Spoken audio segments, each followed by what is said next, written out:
pessoal, estamos iniciando mais uma programação da nossa Feira Caicó Criativa, a primeira feira virtual de economia criativa de Caicó. Ao longo desses dias, nós estamos destacando o potencial de Caicó para os negócios criativos, a partir de uma apresentação das diversas referências culturais e artísticas aqui do nosso município. Lembrando que a Feira Caicó Criativa é uma realização do nosso portal caicocriativa.com.br. É uma produção da Sostor Produções e Referência Comunicação e tem um patrocínio do Sebrae Rio Grande do Norte. Esse projeto foi contemplado no edital de Economia Criativa do Sebrae 2021. O tema da nossa feira é Botija, caça aos tesouros criativos. E aí, hoje, nós vamos falar, nesse momento, sobre literatura, sobre publicações. Temos a alegria de receber duas referências nessa área de publicações, dois escritores caicoenses, professor Francisco Félix e professor Adalto Guerra. É uma alegria contar com a presença e vamos iniciar aí com essa saudação. Professor Félix, bem-vindo à nossa Feira Caicó Criativa. Bem-vindo, bem-vindo, sinto-me bem-vindo. Bom dia a todos, né? E obrigado por dar essa oportunidade, não só a mim, como a Adalto, de a gente expor também as nossas insatisfações neste mercado, né? Nesse setor da literatura, que ainda não é tão típico nosso, né? Não é tão típico nosso. Obrigado, professor Félix. Professor Adalto Guerra, também seja bem-vindo aqui à nossa programação da Feira Caicó Criativa. Bom dia a todos os promotores deste evento, né? E eu repito o que eu disse há pouco, eu me sinto lisonjeado com esse convite. Excelente. Estou aqui para responder o que vocês me perguntaram. Internautas, a nossa programação é um bate-papo com esses dois autores caicoenses que vão compartilhar suas experiências. Como o professor Félix falou, suas dificuldades de estar nesse mercado editorial, como é que é essa produção, como é que é a produção de cada um. O professor Félix já vai para o seu 16º livro lançado, né? Como é que é a aceitação do público, quais são as principais dificuldades. E aí o propósito da Caicó Criativa é, futuramente, com a nossa feira presencial nos anos vindouros, quem sabe a gente fazer eventos literários também em Caicó. Mas agora, por enquanto, nosso evento é virtual. Professor Félix, vamos começar com você. Como é que foi aí veio como professor de português, como professor de literatura, já tinha inscritos para o teatro. Como é que foi aí? Quando foi que começou aí a publicação do primeiro livro e de lá para cá, como é que tem sido essa caminhada? Bom, é o seguinte, antes de ser professor, eu já era escritor, né? Eu já escrevia, tanto que meus primeiros livros foram produções bem para trás, da adolescência. Apenas quando eu tirei da datilografia e passei para o teclado aqui do computador, a gente teve umas como é que eu dizer assim, eu fiz uns ajustes, né, com a experiência de hoje. Mas, assim, eu já escrevia, como todo bom escritor, a gente começa escrevendo o quê? Poemas, né? Então eu escrevia poemas, escrevia contos, mas tudo engavetava. No máximo, uma ou duas pessoas próximas a mim, amigos da família nunca, né? Tem sempre meio arista da família. Eles liam. Pronto. Então eu fui engavetando. E quando foi, em 2016, né? São 16 livros em 5 anos, na verdade, né? Eu comecei, a primeira publicação foi em 2016, nós estamos em 2021, já dá 16º. Então, em 2016, eu resolvi. Primeiro, quem me deu maior força ainda foi Padre Tércio. Ele, quando eu trabalhava com ele, no diocesano, então eu publicava tinha o jornal da escola, e eu publicava uns contozinhos lá no jornal da escola. E ele gostou e dizia, perguntava, né, se eu não queria publicar. Só que na cabeça da gente, leigo e tal, eu não entendia nada disso, eu só entendia de escrever e achava que era uma coisa muito complicada. Eu não queria escrever e botar numa gráfica normal. Eu queria escrever, publicar com o registro na Biblioteca Nacional. Não queria numa gráfica normal, né? Eu queria uma coisa bem arrumadinha já na editora e tal. E isso, com certeza, é muito difícil, muito complicado. E ele dava muita força. Eu já fiz uma boneca de um livro, Transfiguração, me lembro bem, em que esse livro era havia várias partes. Havia parte de conto, havia parte de crônicas, havia parte no mesmo livro, tudo no mesmo livro. Então, ele ainda quis investir, não vale a pena não. E ele deixou para lá, e eu também. Quando minha mulher morreu, e depois que ela morreu, que eu me senti só, assim, agora está na hora de eu me aventurar em qualquer coisa, então o que vier para mim é lucro. E foi quando eu publiquei O Contador de Histórias, né? E para mim foi um susto, porque eu na época publiquei 500 exemplares, dos 500 eu vendi 400 exemplares, 100 eu dei e 400 exemplares foram vendidos. E mesmo assim eu vi que eu não ganhava dinheiro com aquilo, ninguém ganha dinheiro com isso. Ou você tem a sua vida, aqui, pelo menos aqui, ou você tem a sua vida, ou com uma coisa que você vai ganhar dinheiro, ou, né, ou você já tinha. Então é como se fosse um hobby. Então eu peguei aquele dinheiro na época e já, desde lá para cá, todos que são colocados à venda, então todo o lucro eu passo para alguma instituição de caridade. Eu nunca lucrei R$1.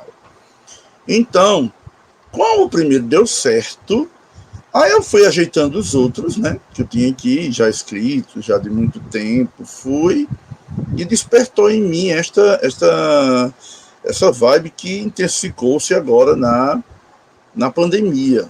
Né? Era como digamos assim, eu me sustentava mentalmente, né, psicologicamente, era nas minhas escritas, era escrevendo os livros. Né? Eu escrevia, eu produzia. Porém, quando eu vi, eu tinha muito mais peças de teatro, porque eu escrevia já são 30 anos do Retalhos de Vida, e eu escrevia peças para os retalhos e fui juntando, então tinha muito livro. Então esses livros de peças de teatro eu não vendia, eu sempre dava, né? Foram 4, se eu não me engano, 4 livros só com peças, 4 ou 5. E eu publicava e dava, principalmente ao pessoal da área de teatro. Outros livros também eu passei a doar, né, que foi os livros que eu vejo menos comerciais, e aqueles sobre a minha família, como um núcleo familiar que eu faço para a minha família. Por exemplo, o último agora, o 15º, em relação à família, foi Lapadas da Minha Mãe, Presepadas do Meu Pai. Este foi só 100 exemplares, mas eu doei todos, eu estou doando, então tem os livros que eu vendo, né, que é aqueles que eu acho que são comerciais, são vendáveis, o pessoal tem alguém que sempre se interessa, e tem os livros que eu dou, geralmente os de teatro, geralmente aquela coisa mais íntima também, uma coisa mais minha, os de poemas, então geralmente eu dou, eu não vendo, esses eu não vendo, o pessoal vem e eu vou dando a outra, e assim vai. Mas geralmente é uma experiência ótima, só não é bom publicar, o dinheiro de publicar, aí isso não é bom não, aí é onde lasca, você vai ao fundo do poço, fica no vermelho, né? Era isso que eu ia perguntar, todo o custeio é por sua conta de impressão, de editoração?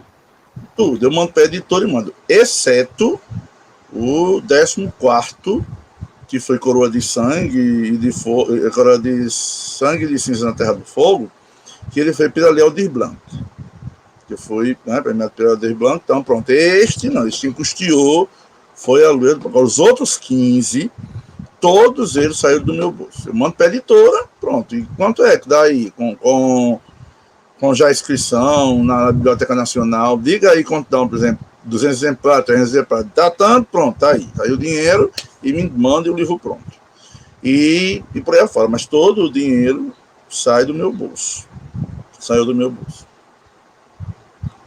Professor Félix, quais os livros de maior repercussão? A gente viu recentemente uma postagem sua nas redes sociais que alguns se esgotaram, né, que estavam sendo comercializados. Vamos citar sim. Os livros de maior repercussão foi o primeiro, Contador de Histórias. Ele teve uma repercussão, como eu disse, os 400 exemplares foram vendidos em 20 dias. Em 20 dias eu fiquei só com os 100 que eu doei para aí afora. Os 400 exemplares foram...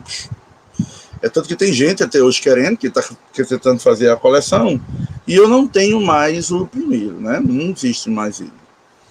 E aí, mas com maior repercussão mesmo, com certeza, foi a Terra de Santana. A Terra de Santana, ela foi um projeto meu, aliás, o livro, né? Ele foi um projeto meu quando eu morava, eu passei 3 anos morando fora, né? Eu morei na praia de Caiçara do Norte.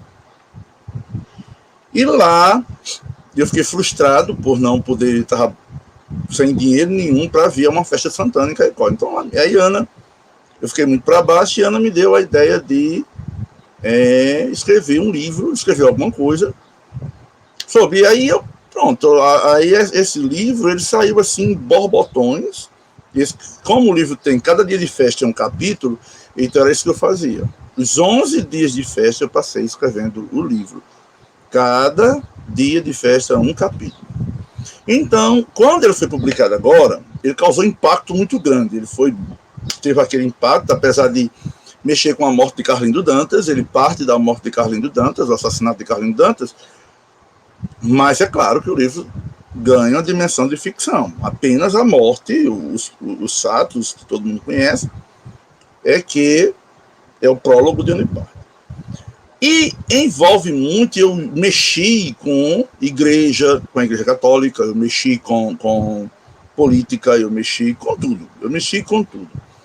E uma marca minha que ficaria registrada, que não existia, mas ficaria registrada, que era a questão sexual.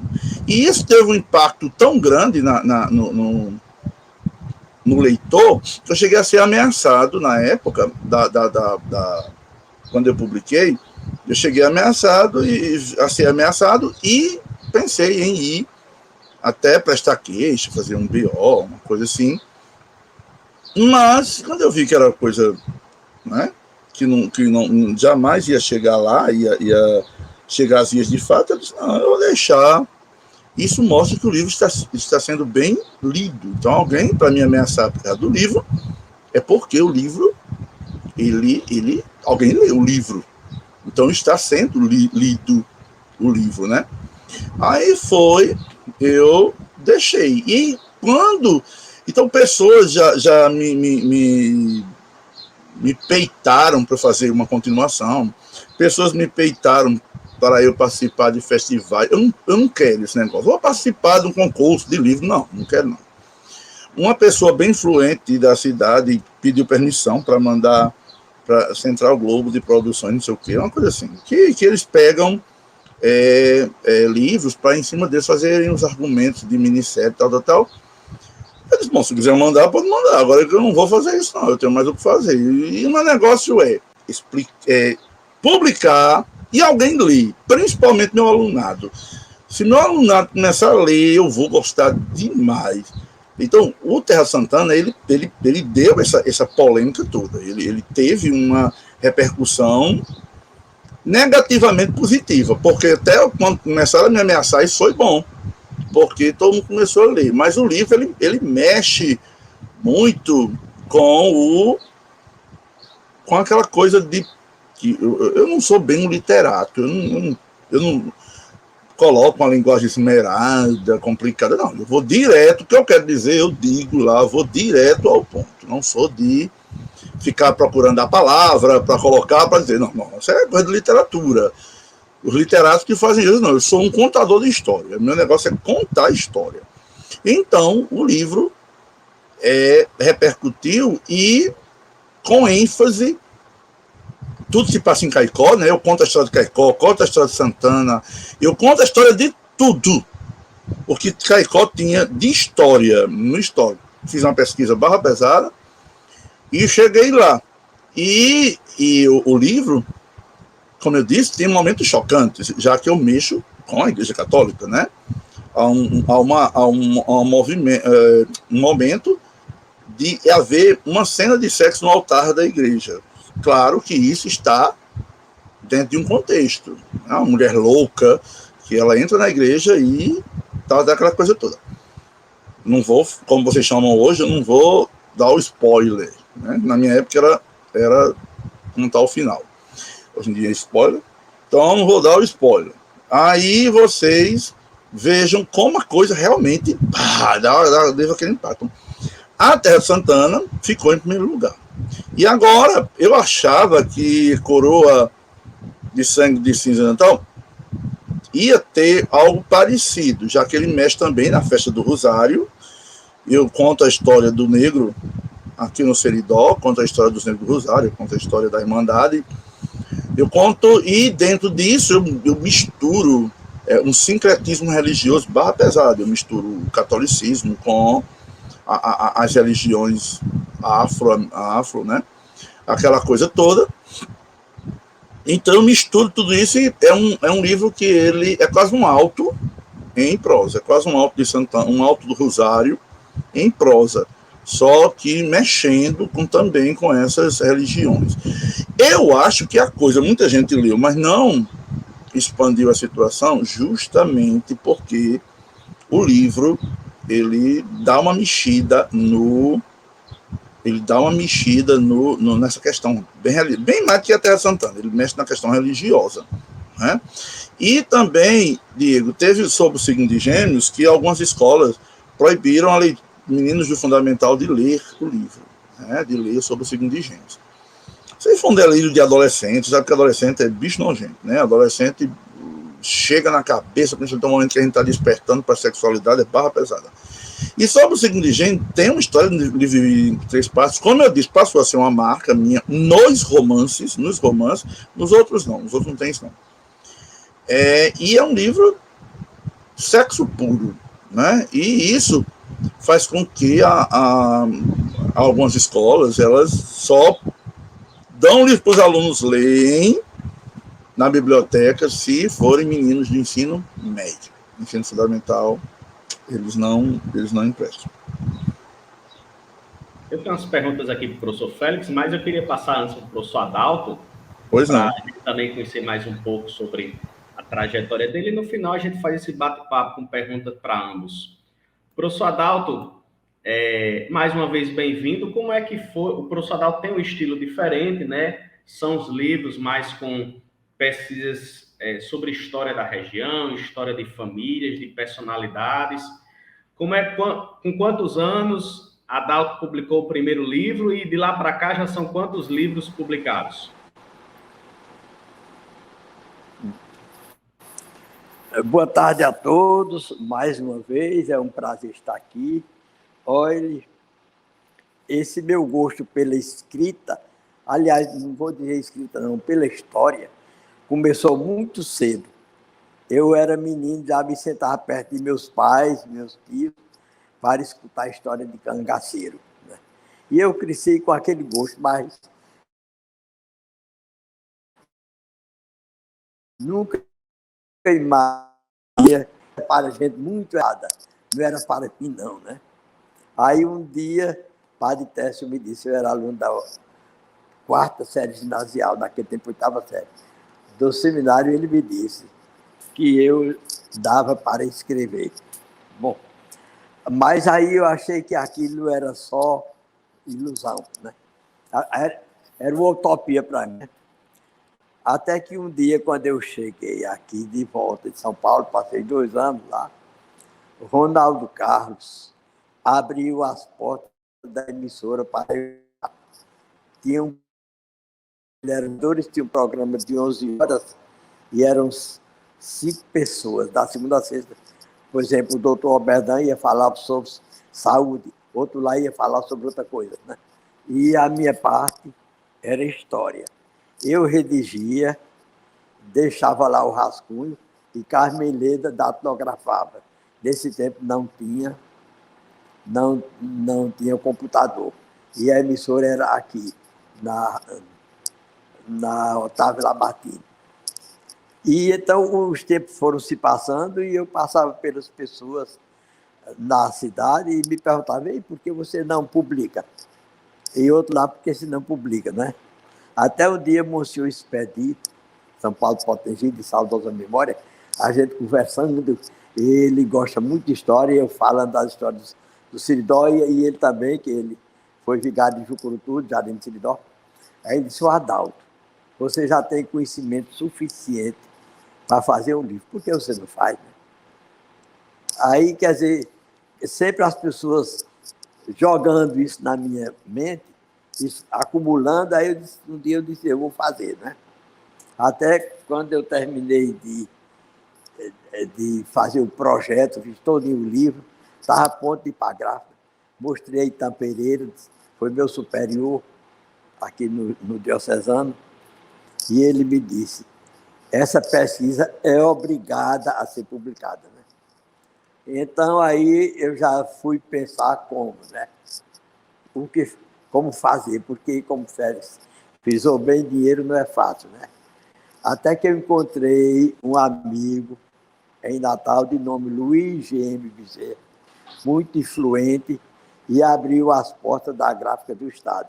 E foi o único livro que eu publiquei com a ajuda de alguma entidade. Aliás, agora eu volto atrás, esse último calendário histórico foi Diego, né, conseguiu uma ajuda. Né?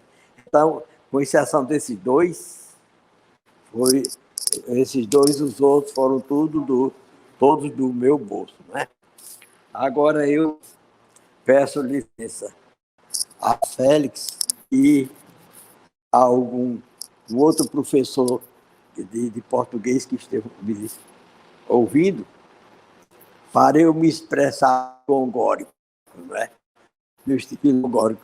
Isso porque eu não sou formado em letras, mas eu estudei 6 anos latim e fiquei apaixonado pela língua, né?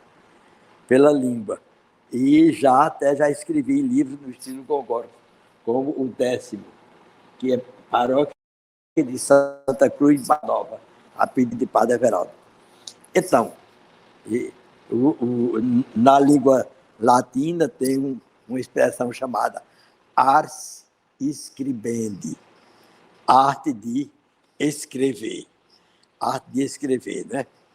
E então, eu acho muito, mas muito interessante a gente escrever nesse estilo. Quer dizer, estilo gongórico é pegar pensamentos de clássicos e enquadrar naquilo que a gente pensa em desenvolver, não é?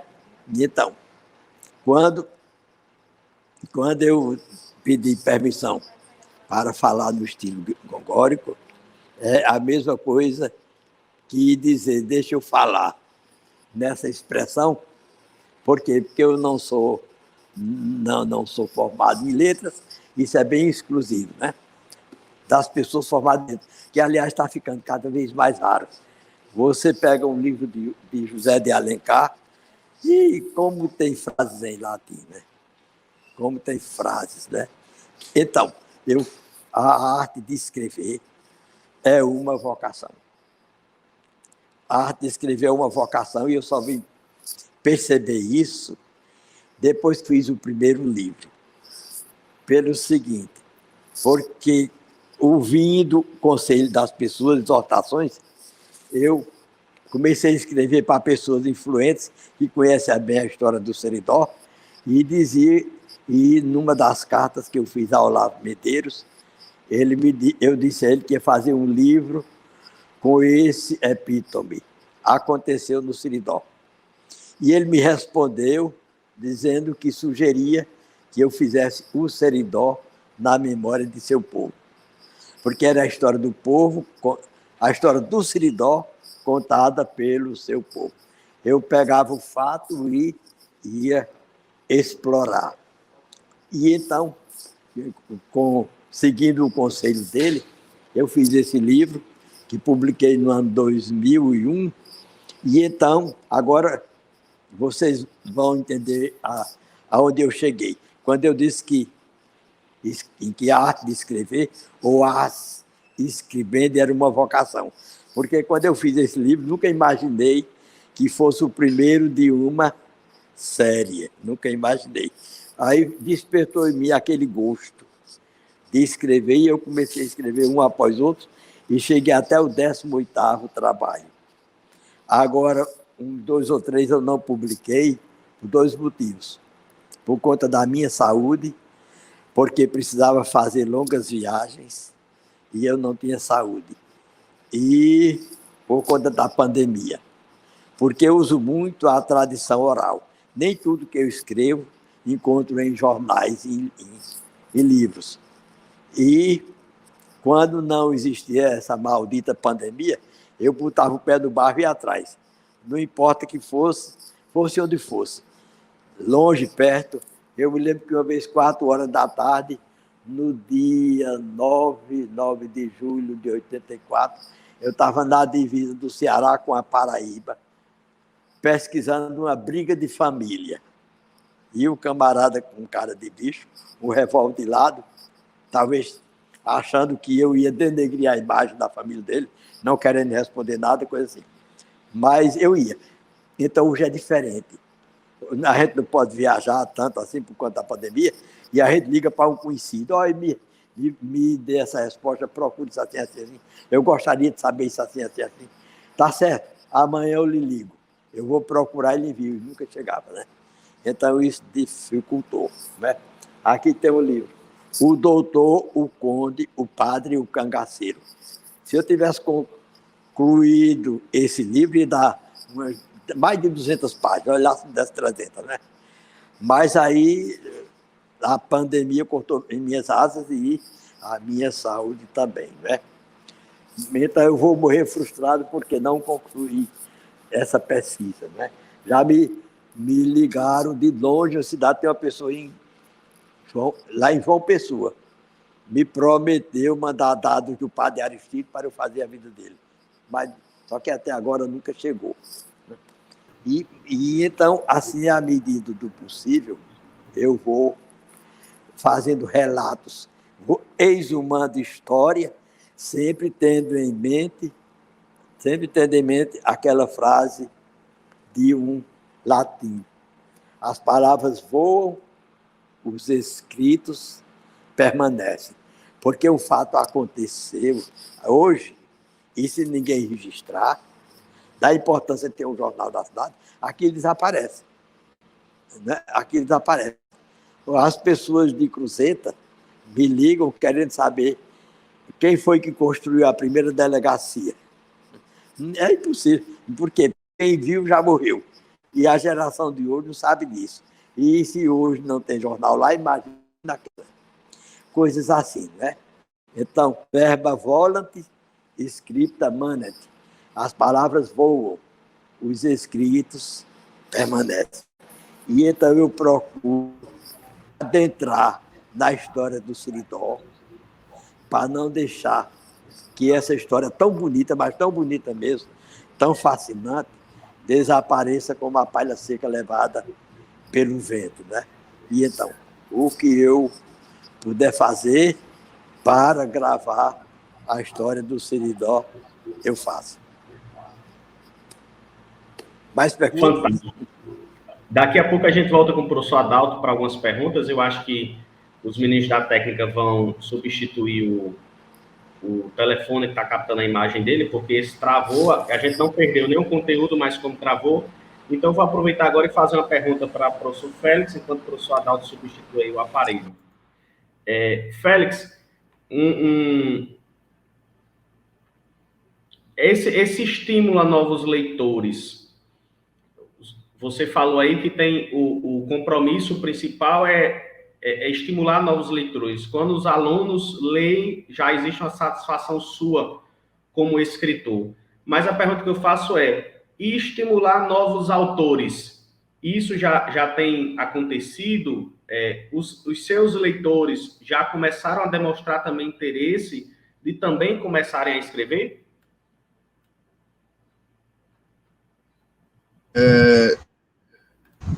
Teve um caso, tem um caso, de um ex-aluno meu do Diocesano chamado Manuel Matias, filho de Nalu, né, que teve umas participações no programa, um programa de rádio, tal, e acho que ainda tem. É um dos maiores escritores que Caicó terá. Ele não publicou nada ainda, mas está para isso. E é um menino, um grande... Eu não conheço, vou me arriscar a dizer isso, eu não conheço um contista como ele, aqui da gente. Nesse tempo todinho, como professor, como leitor, não conheço. E acho muito... E olha que eu já li muita coisa de muita gente aqui da Terra. Como contista, o menino é um gênio. E outro, ele não faz apenas por ser o estilo dele. Ele faz o que ele faz sabendo o que ele está fazendo. E ele explica muito bem. Ele tem um conhecimento vasto, profundo da literatura universal. Ele tem um conhecimento, é um menino fantástico. É um menino que eu digo porque ele, apesar de ser um rapaz, está fazendo direito, mas na casa dos 20 anos, isso é um menino ainda. Então, sim, o pessoal acaba vendo. Porque é o seguinte, se você lê um livro muito complicado, um livro muito erudito, nem você tem estímulo mais, estou falando na realidade de hoje, de ler, nem de ser um escritor. Porque você vai se basear para aquilo. Desse jeito jamais eu vou conseguir fazer um livro, desse jeito jamais. Mesmo que você, uma pessoa chegue a eles e diga, não, olha, você tem um estilo próprio, todo mundo tem um estilo próprio, todo mundo tem seu estilo. Então, você pode escrever do jeito que você quiser.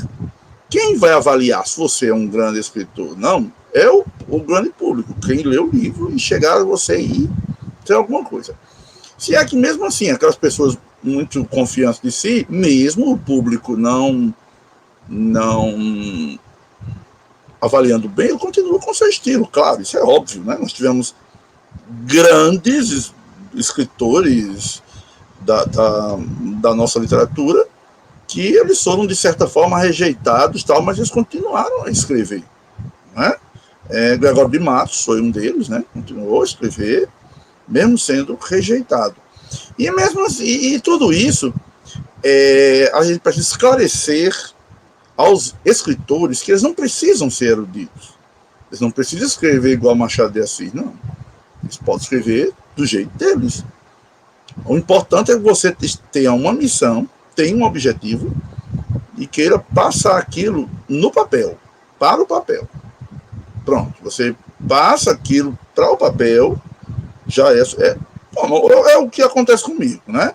Eu não fico, como eu disse, procurando palavras, não, eu vou colocando e achando, claro, que aquilo a gente dá umas pinceladas dos trocadilhos, umas metáforas, mas dentro da fluência da coisa que vem da gente. Não precisa aquela coisa muito cheia de rodeios, que isso tanto desestimula quem ler, né?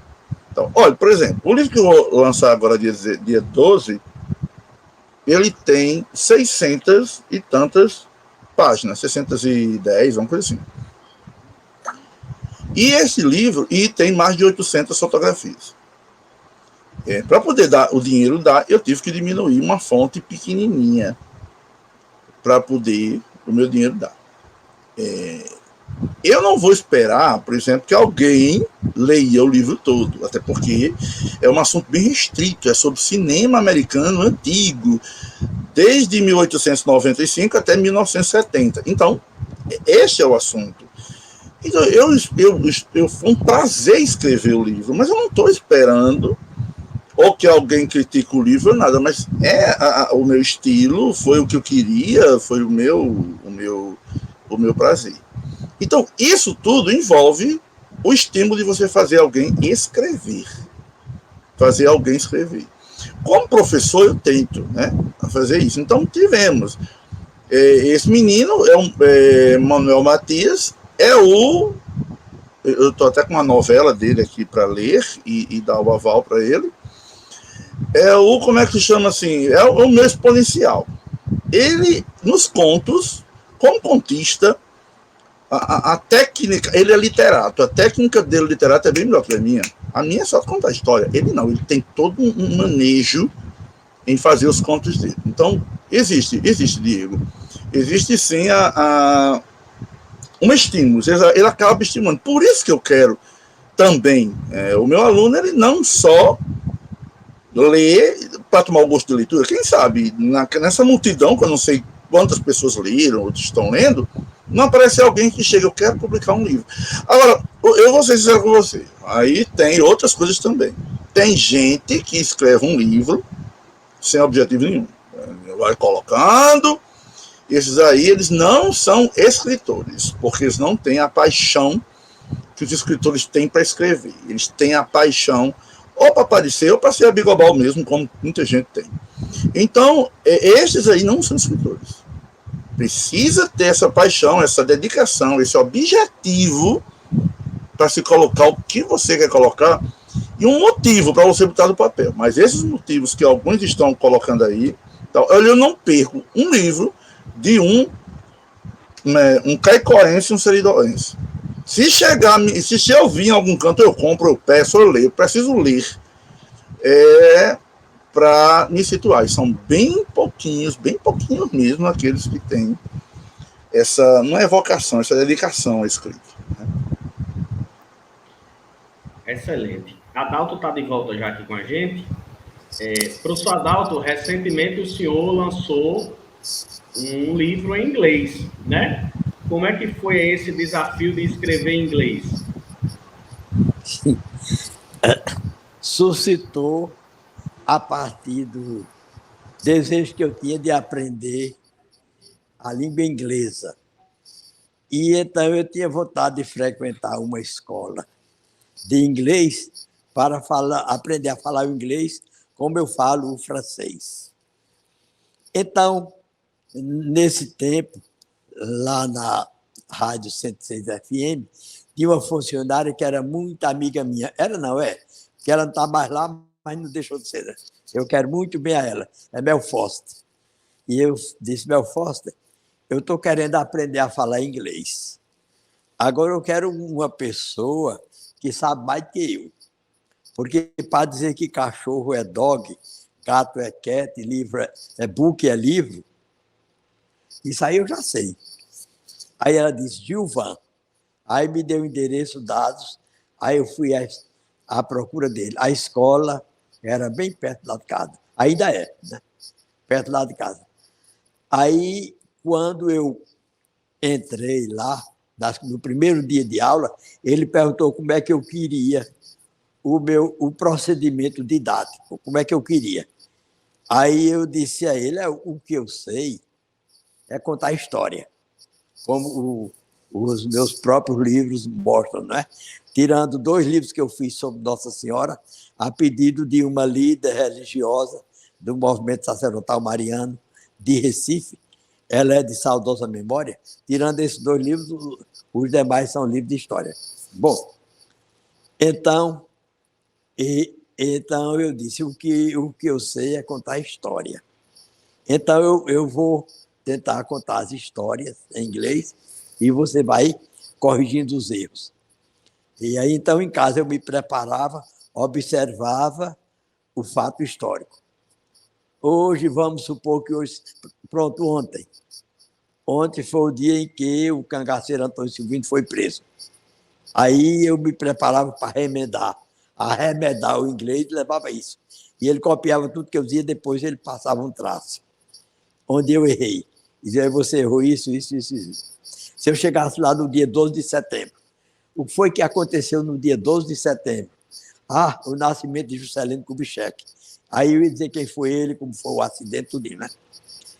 Acontece que cada vez que terminava a aula, ele tirava uma cópia e me entregava. Quando eu olhei, já tinha mais de 100 páginas. Eu digo, vou publicar. Aí pedi uma orientação a Garcia, que fala fluentemente o inglês, ele me disse, olha, se você fizer esse livro em inglês, você não acha mercado, não acha pessoas interessadas, porque está em inglês. Você faça bilíngue, o texto em inglês de um lado e no verso o texto em português. E assim eu fiz. E hoje estou com o livro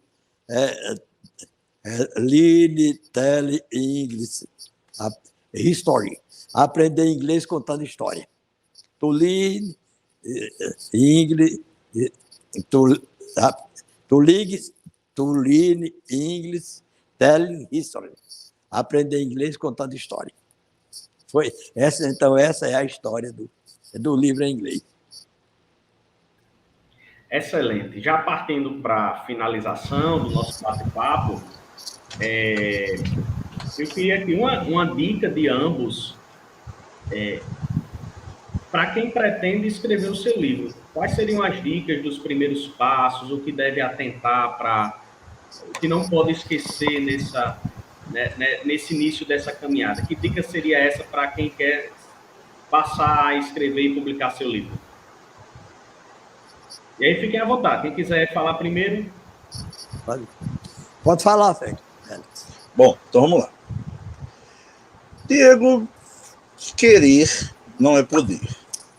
Né? Todo mundo quer ficar rico, mas nem todo mundo pode. Você primeiro, quando você quiser escrever um livro, você tem que primeiro ser um bom leitor. Antes de escrever, você tem que ser um bom leitor. Você tem que ser aquela pessoa, não é uma pessoa informada, não, é uma pessoa lida, muito bem lida, é aquela pessoa que saiba o que é aquele mundo que ele vai passar a produzir, né? Que é o mundo da leitura. Então, tem que ser um bom leitor. Sem ser um bom leitor, então não comece. Vou dar um exemplo. Desde um dos livros que eu escrevi, 13º, 12º, não me lembro, Os Lopes, sobre a história da minha família. Aí, minha mãe, ela sempre foi muito uma Hitler de saias, né? Ela era pode dar em doido, aquela coisa, prego batido, ponta virada. E aí, como eu era muito cúmplice dela, nós dois éramos muito cúmplices, e eu comecei a escrever a história da família, principalmente em cima de muitos relatos que ela fazia. E toda a vida que eu ia mostrar, e quando eu produzia, a primeira pessoa era ela que eu ia mostrar. Toda a vida que eu ia mostrar, ela olhava, né, dizia, que danada é isso? Já é isso, que estou entendendo nada do que está dizendo. E ali eu engavetava. Mas na frente, eu achava que já estava preparado. Eu fazia outro capítulo, corria, ela olhava assim, não, que dá, para que essa frescura toda, não sei o que. Quando hoje eu resolvi escrever, eu vi que ela tinha razão. Ela tinha razão. Eu não estava preparado. Eu não tinha literatura suficiente, eu não tinha leitura suficiente para colocar o que eu queria num livro. Talvez coisas mais banais, tal, eu tivesse. Mas aquilo que eu almejava, o meu objetivo com aquilo, eu não tinha. Eu sabia a história, agora passar para o papel eram outros 500. Eu não ia ter um estilo meu, um estilo próprio. Então, por isso que eu digo, a primeira coisa é você ser um bom leitor. A segunda coisa é saber o que você vai dizer, qual é o propósito. Escrever uma coisa sem propósito nenhum é meio esquisito, né? É meio sem lógica. Qual é o propósito? Houve muitos textos, daria um livro inteiro, que eu acabei eliminando, apagando, jogando fora, deletando, porque era um texto sem propósito. Eu não tinha um propósito. Eu acho que toda literatura, todo livro tem que ter um propósito. Aliás, qualquer ação humana, principalmente no mundo das artes, da cultura, ela tem que ter um propósito. Quer dizer, deu na cabeça, eu vou fazer. Não, eu acho que isso aí é coisa de gente desequilibrada. Eu acho que você, quando vai colocar algo, principalmente no papel, é preciso haver um propósito. Então, vocês que vão escrever o seu livrinho, tá afim, primeiro leia, primeiro fique uma pessoa experiente, primeiro conheça os caminhos da linguagem. Eu acho tão difícil isso hoje, mas conheça os caminhos, certo? Mas, Diego, antes de eu encerrar, já que você vai passar, eu queria justamente falar aquilo que eu falei no começo e eu não tive oportunidade ainda. Veja, eu vou falar por mim. Se você é cantor em Caicó, se você tem uma banda, você é altamente divulgado. Você é altamente divulgado. se é que a maioria não presta. E justamente isso dá um problemão. Porque se você é divulgado, o povo vai correr atrás. E vai correr atrás do que não presta. E vai se formar no que não presta. E vai trazer para si o que não presta. Agora, a literatura em Caicó, eu a acho extremamente, como é que chama? Escanteada. Se não for eu que vou atrás, né? E quando eu vou, nunca foi me negado, não. Isso aí é verdade. Se eu vou a um programa de rádio, eu chego lá perto para divulgar, eles deixam eu divulgar o livro. Se eu for num programa de rádio, se eu for num programa, esses lives, esses negócios, sim, isso aí eu nunca fui rejeitado. Mas eu acho que tem que haver, principalmente no rádio caicoense, espaço para divulgar isso. Mas não é uma forma de divulgar o trivial, não. É uma forma de divulgar sensacionalmente, não sensacionalisticamente. Sensacionalmente. Para trazer... É comum todo mundo dizer, o João Ferreira Leitura, o João Ferreira não sei o que lá, mas você está fazendo o que para isso? Né? Estão fazendo o que para isso? É mais fácil ensinar uma receita de como fazer um bolo no rádio ou na televisão, seja lá onde for, do que divulgar um livro. Mas nem sempre o povo tem livro. Sim, mas a cultura não é obrigatória. E nem todo mundo leu aquele livro. Se você divulgar um livro, uma conversa de um livro durante 2 anos, ainda tem gente que não ouviu, ainda tem gente que não leu e que a gente pode resgatar. Não resgatar para uma coisa ruim, como necessariamente é o que divulgam de show de não sei quem, show de não sei quem, show de não sei quem, as lives, aquela coisa toda, divulgam. Isso aí é rapidinho. Mas para uma coisa boa, uma coisa, resgatar a gente para coisa boa, para você aprender. Então, como eu disse, eu não lucro com meu dinheiro, eu não lucro com meus livros. Não lucro, nunca lucrei. Mas o meu lucro seria ver muita gente lendo os meus e os livros do Sky, mesmo livro que não prestem.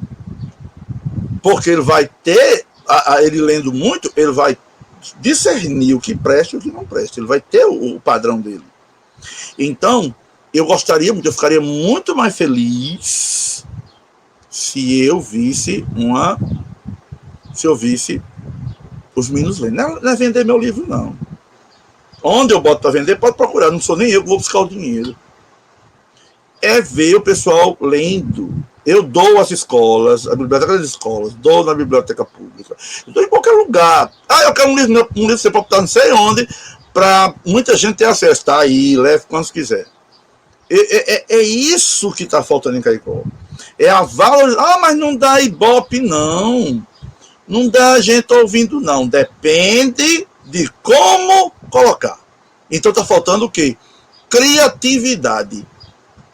Criatividade está faltando, então, na história. Porque tudo chama atenção, uma receita de bolo. Chama atenção no rádio. Na televisão, tá com a gota que uma pessoa, um programa sobre cultura, não chame. Claro que vai chamar. É como, sabe? É como uma aula. Você entra numa sala para dar aula, você é um robô, pode ser o melhor assunto do mundo. Ele se torna chato. Agora, se você bota um profissional que saiba ter um método, pode ser o assunto mais banal. 2 mais 2 são 4, que ele dá um show e todo mundo adora. Então, depende muito. E o que nós estamos precisando é comum, mas é hipocrisia. É hipocrisia colocar Caicó precisa de cultura, Caicó precisa de... Esse pessoal foi a quantas peças de teatro? Esse pessoal assistiu quais os tipos bons de filme? Esse pessoal divulgou quantos livros? Ou fez de tudo para vir um cantor bom de respaldo tal para cá? Quem foi que fez isso? Então é difícil. Você está fazendo o quê para poder fazer essa divulgação? Está em Adalto para dizer. No dia que foi divulgado o negócio ali na frente o que foi o dia do lançamento do último livro de Adalto, que eu estava lá representando Agnes, minha filha, e Lucas, o meu genro, quarto gato pingado. Na plateia, tinha quarto gato pingado. Outra, uma coisa formal. Blá, blá, blá, blá, acabou-se. Sim, nem eu estava lá obrigado. Nem eu ia. Primeiro, porque eu não sabia. Segundo, porque se eu soubesse, eu já sabia o que ia acontecer. Uma coisa muito morgada. Sem muita coisa. Outra, o pessoal que passava na rua olhava e ia embora. Ninguém tinha. Era uma festa do Rosário, no meio da rua, no meio do parque praticamente, o povo passando para lá e para cá, e ninguém sentava nas cadeiras. Então, esse mundo aí, já que você está fazendo, isso aqui pertence a essa questão virtual de empreendedorismo, até para empreendedorismo precisa ter criatividade.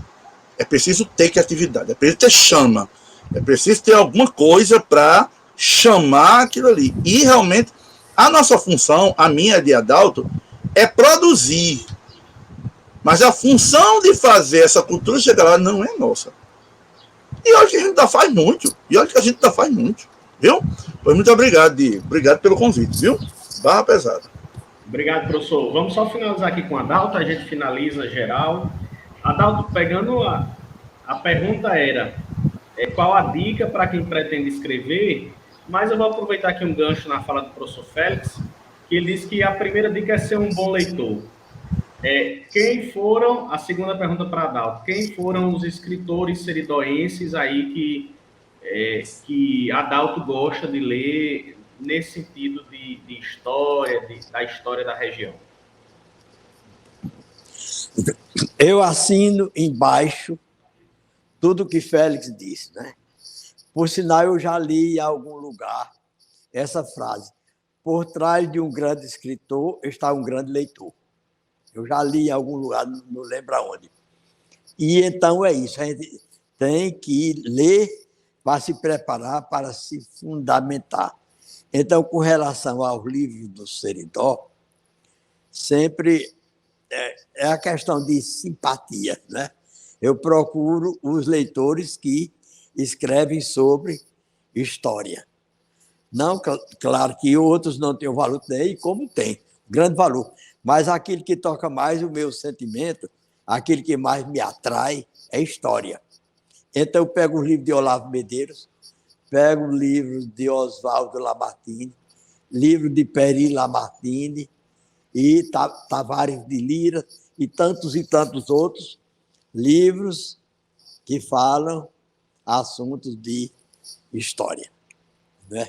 Para mim, esses livros são fantásticos. Claro, não é dizendo que os outros não, claro que são, né? Agora, é porque o meu estilo de escrita é história. Então, eu vou buscar livros que falam em história.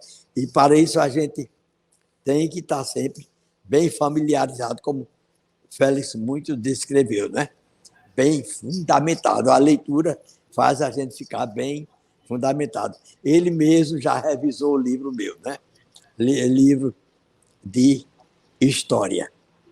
Então, para tudo tem um fluxograma. Eu me lembro que uma vez em Natal, uma pessoa me procurou, interessante. Ele formado em letras, professor universitário da UFRN, mais velho um ano do que eu, e queria ser escritor.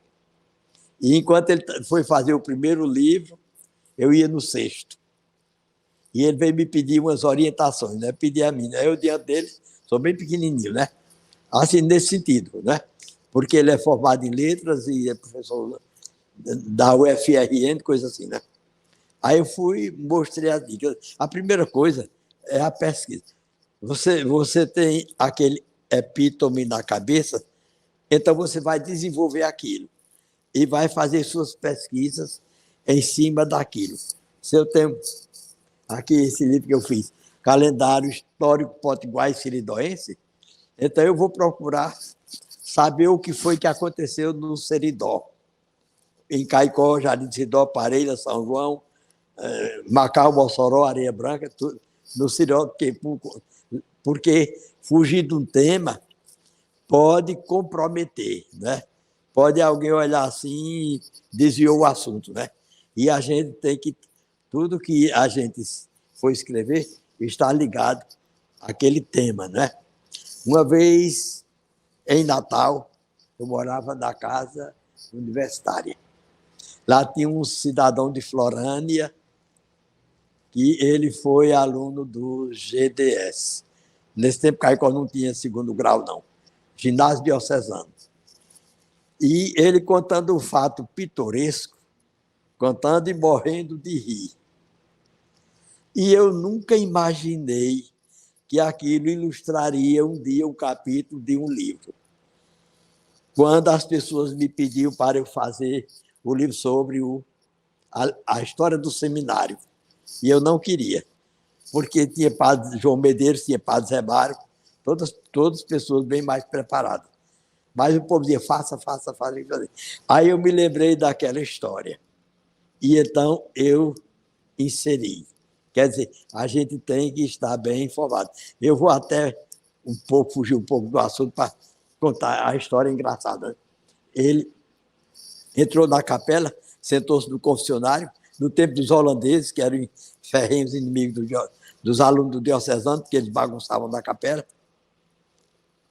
E uma mulher chegou para se confessar, ele deu aquelas pancadinhas, a mulher ajoelhou-se. Depois ela desconfiou da falta de preparo e se levantou, botando a mão na cabeça, gritando, os internos. Nesse tempo havia internado, né? Os internos.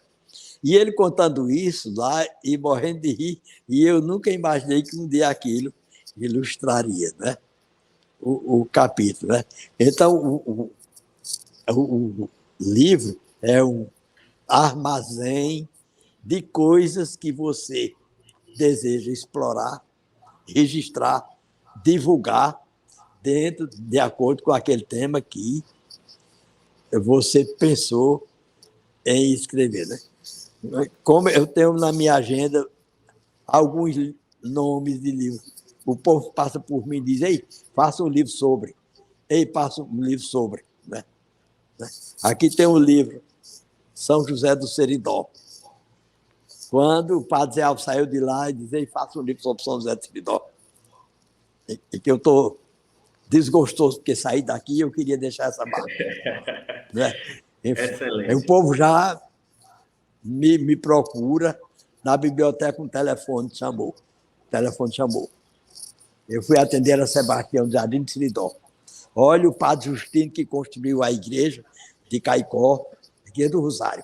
A igreja do Jardim de Seridó, o cemitério, a Casa da Caridade, que hoje não existe mais, está completando 200 anos, se vivo fosse. É irmão Joaquim Apolinar. Eu estou muito ocupado e então ele vai ser homenageado. A memória dele vai ser lembrada. Faça um livro sobre ele. Então, se eu for analisar, quase 100% dos livros que eu escrevi foram pessoas que me procuraram e me deram essa temática, eu achei interessante e fui explorar. Excelente. Professor Adalto, agora, eu nunca... É como o Félix, eu nunca pensei em fazer livro para ganhar dinheiro, que é utopia, é cair do cavalo. Eu vou fazer livro para ganhar dinheiro. Às vezes você pode fazer livro, verdade. Como eu disse, vender todos os livros. Você pode chegar lá e encontrar uma pilha de livros. Que um dia a minha mulher não concorda com essa vida que eu levo, e ela zoou muito. Você vive fazendo esse livro, isso não dá dinheiro, você só tem prejuízo. Aí eu disse, o que é melhor quando eu morrer? O povo dizia, seu marido era escritor, seu marido era um cachaceiro. O que é melhor? Excelente. Meus amigos, muito obrigado pela participação de vocês dois. E mais, né? Hoje em dia que está tão caro a impressão, realmente aí uma prova muito que a situação é outra que não a financeira. Mas eu queria agradecer a participação do professor Adalto, do professor Félix aqui na nossa primeira edição da Feira Caicó Criativa e queria deixar esses minutinhos finais aí à disposição para a despedida, para a saudação de vocês. Muito obrigado pela participação. A minha é o seguinte, Diego, isso que você fez já é uma coisa que já é alguma coisa para a gente. Uma coisa que deveria ser mais frequente, não estou falando por você, frequente feito por você, mas por outros meios. Como eu disse, sempre que eu peço, eu vou atrás, eu consigo. todo mundo me dá um espaço para falar. Isso aí eu nunca fui rejeitado. Agora, que tem que se procurar, né? Porque, como eu disse, se eu lançasse um livro por ano, ou de 2 em 2 anos, mesmo assim, se eu fosse sempre procurado, aquelas pessoas iam tomando conhecimento do meu livro. E, dependendo do meu comentário, do comentário de quem leu, e por aí afora, ia chegar mais gente para ler. Ia desviar um pouco dessa desgraça que a gente está hoje. Agora, eu acho parado a situação. Eu acho que dá mais ênfase a coisas muito abestalhadas, coisas muito vazias, do que a coisas tão cheias como é a nossa literatura, a minha, de Adalto, dos outros. De consistência, de objetivos, como Adalto disse assim, quando ele morrer, de legado que a gente vai deixar. Deixar um legado. Só que você sabe que nós somos acostumados a tudo que é homenagem, a pessoa tem morrido. Tem morrido. Ninguém reconhece quando a coisa está no auge. Bom, então, muito obrigado. É uma oportunidade muito boa. Eu espero que isso que foi dito aqui chegue a muita e muita gente envolvida em outros e outros caminhos das divulgações, para que a gente tenha mais e mais e mais espaço. Eu garanto a você, Diego, como eu tive muito mais espaço com o meu grupo de teatro do que como escritor. É verdade. Claro que a gente sofreu muito com o grupo de teatro. Muito para chegar, mas eu tive mais. A grande parte da divulgação sou eu, boca a boca, em sala de aula, já que eu ainda dou aula, eu fico pensando quando eu me aposentar. Como é que esses livros vão chegar até lá? Porque de sala em sala eu fico falando. Tem muita gente boa no rádio, principalmente no rádio caicoense, que eu vou atrás e me concede a palavra, mas precisa mais e com mais frequência. É responsabilidade de todo mundo essa desgraça que está aí. Não é só das coisas que ensinam errado, não. É daqueles que defendem e nada fazem. Viu? Muito obrigado, Diego. Obrigado pelo espaço. Obrigado, professor Félix. Professor Adalto, muito obrigado também por sua participação. A minha primeira palavra é de louvor.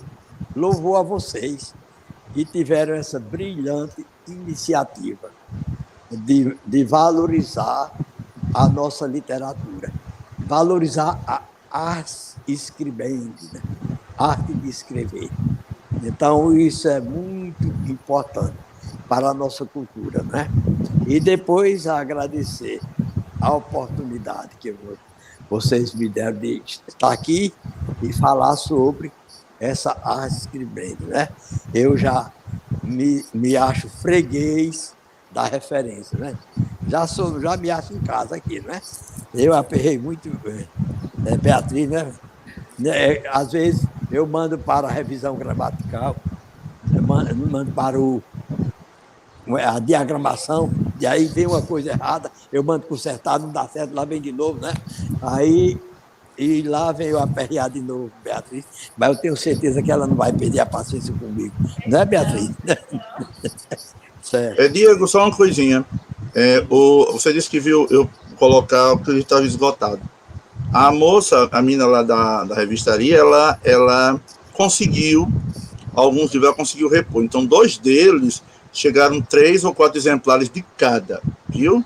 Que ela conseguiu para poder, que tinha muita gente pedindo, tanto de A Terra de Santana como de Sobre o Signo de Gêmeos, viu? Obrigado. Fantástico.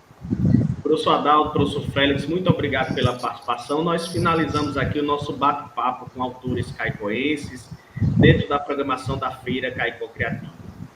Eu queria aqui aproveitar que foi citado na fala de ambos e dedicar essa nossa programação de hoje ao nosso saudoso Padre Técio, que estimulou tantas e tantas pessoas para as artes aqui na cidade de Caicó. Então, a ele dedicamos essa nossa programação. Agradecemos a todos vocês e lembramos que continuem acompanhando a nossa programação aqui no portal caicocreativa.com.br, também em nossas redes sociais. Um abraço a todos e até o nosso próximo encontro.